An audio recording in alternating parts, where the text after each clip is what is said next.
Hi everyone, I'm Shelly Mazanoble, and PEPS has meant a lot to my family and I, so I am thrilled to have been selected as this year's PEPsTALK finalist. My story is called You'll Figure It Out. 4 minutes after confirming my pregnancy, my husband and I realized we had 12 minutes of baby experience between us. Should we have talked about this? I asked. Bart shrugged. You can learn anything on YouTube. Truth was, we were terrified. We didn't even really like kids. Having one of our own seemed like a pretty big risk.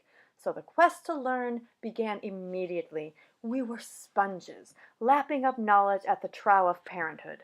Those who had been there, done that, became sages worthy of revere and esteem. I welcomed their advice the way my ever-expanding waistline greeted maternity jeans. They get their hair cut and pay taxes and they grocery shop, we marveled. How do they do that with a kid? How? You don't even have to ask. Those who have traversed the parenting landscape must tell you of their travels. It's like part of their recovery or DNA or something. They survived the drive home from the hospital. They went 281 days without 3 consecutive hours of sleep. They waded through vomit, dodged geyser-like fountains of urine, and pumped gas, oblivious to the poo streak on the back of their calf. They lived to tell and live to tell. New parents suffer from a form of PTSD, postpartum telling of sordid details. As the weeks ticked off and Quinn grew from a lemon to a turnip to a rutabaga, the tales got taller. Yet each ended with the same verbal equivalent of a cluck on the chin. Don't worry, they said. You'll figure it out. Oh, wow, I said, offering the obligatory awe and reverence. I sure hope so. I developed a love-hate relationship with these war stories. I'm a sucker for an embellished saga of woe that makes you roll your eyes and say, I am so glad that's not me. It's the same reason I follow every Real Housewife on Twitter. But I hated how parenthood was compared to war. Was it really going to be that bad? I grew bigger, as did the confessions. I was a waddling target who couldn't escape them, and they knew it.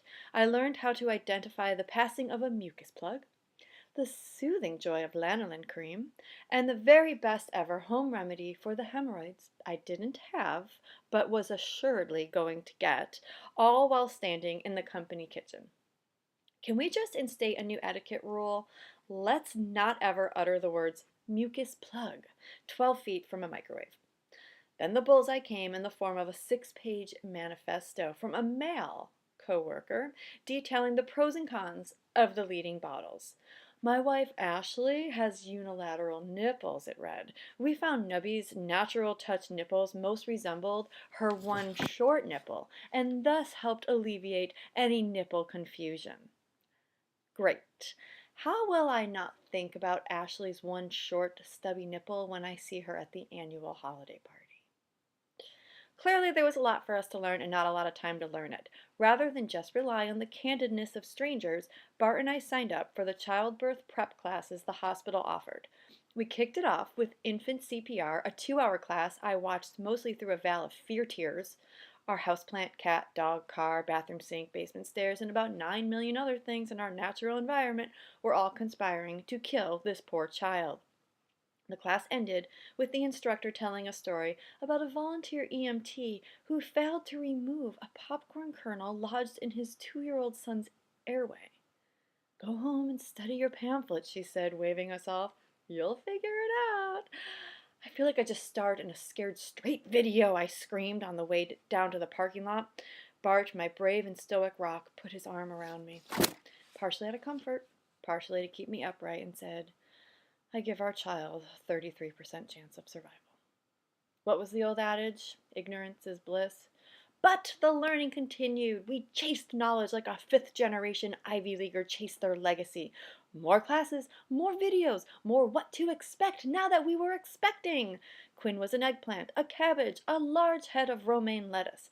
This train had only one stop, and it was roaring towards the station. And then it happened.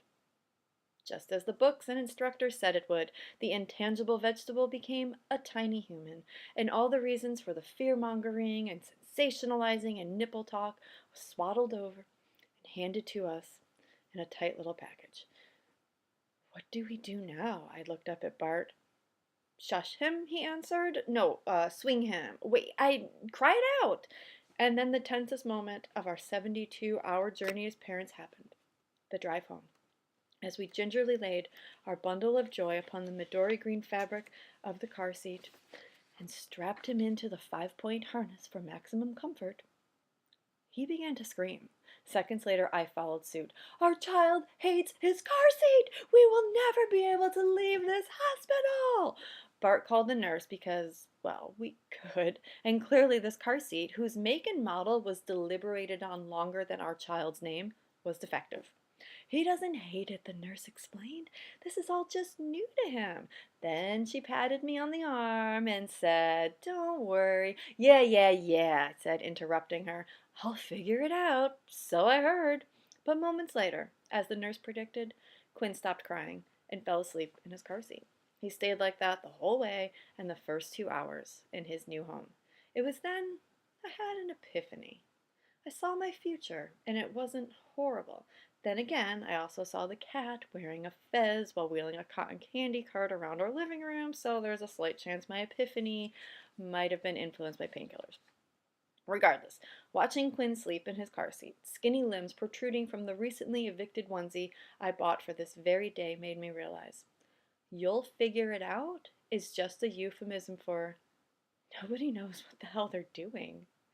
Those first few weeks with a new baby are like being cast on a Japanese game show. Here, put on this rubber suit and try to keep this tiny helpless human alive while we hose you with foam and pelt you with medicine balls. But even a Japanese game show goes to commercial break. It's not us. It's them, for sure. Diaper changes equal waterboarding one day, and the next your sweet little infant falls asleep on the changing table. Peas are the food of the devil on Monday, and the stuff dreams are made of by Wednesday. 1 week naps are as elusive as Sasquatch, and the next more scheduled than the German train system. What worked one day won't work the next, and there isn't a book or instructor or a YouTube video that can help predict the predilections of your newborn. The war stories were just that. Stories. Having a baby is something you can never prepare for. He or she is moving in with you, whether your hospital bag is packed, or your medicine cabinet is filled with Tux pads and gripe water, or the dust ruffle that matches the sheets that match the wallpaper arrive in time.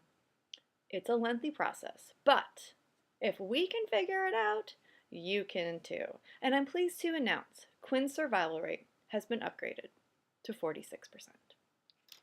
Thank you.